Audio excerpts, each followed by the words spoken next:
Hi friends, evening ஒரு 5 o'clock போல் தான் கிச்சனுக்குள்ளே வந்தேன். நைட்டு டின்னருக்கு அடை தோசைக்கு ஊற வைக்கலாம் அப்படின்னு சொல்லிட்டு கடலப்பருப்பும் அரிசியும் வந்து ஊற வச்சுருந்தேன். எங்கள் அம்மா வீட்டுக்கு வந்திருந்தாங்க. ஸோ 2 பேத்துக்கும் டீ போட்டிருந்தோம். பருப்பு அரிசி எப்போ கலைஞ்சாலுமே தண்ணி வந்து தனியாக எடுத்து வச்சுட்டு செடிகளுக்கெல்லாம் வந்து கொண்டு போய் ஊற்றிடுவேன். 6 to 7 எப்போவுமே பிரணவுக்கு வந்து ஹோம்ஒர்க் சொல்லி கொடுக்குற டைம். அந்த டைமில் ஹோம்ஒர்க் வந்து அவன் எழுதி முடிச்சதுக்கப்புறம் தான் வந்து நைட் டின்னர் வந்து ரெடி பண்ணுவேன். அரிசியும் பருப்பும் நல்லா வந்து ஊறிடுச்சு. கிரைண்டரில் மாவு போட்டு விட்டுட்டு அதுக்குள்ளே சட்னி வந்து ரெடி பண்ணிட்டேன். அடை தோசைக்கு தேங்காய் சட்னி எப்போவுமே வந்து சூப்பரான ஒரு காம்பினேஷன். தேங்காய் சட்னி ரெடி பண்ணிவிட்டு மாவு கூட சேர்க்குறதுக்காக குட்டி குட்டியாக வெங்காயம், கறிவேப்பிலை, கொத்தமல்லி எல்லாமே வந்து கட் பண்ணி எடுத்து வச்சுருந்தேன்.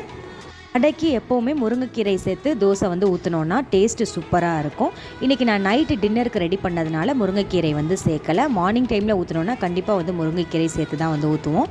அடை தோசை செய்யும்போது முருங்கைக்கீரை சேர்ப்பீங்களா அப்படின்னு மறக்காமல் கமெண்ட்டில் சொல்லுங்கள். நெக்ஸ்ட் வீடியோவில் மீட் பண்ணலாம். டாடா பாய்.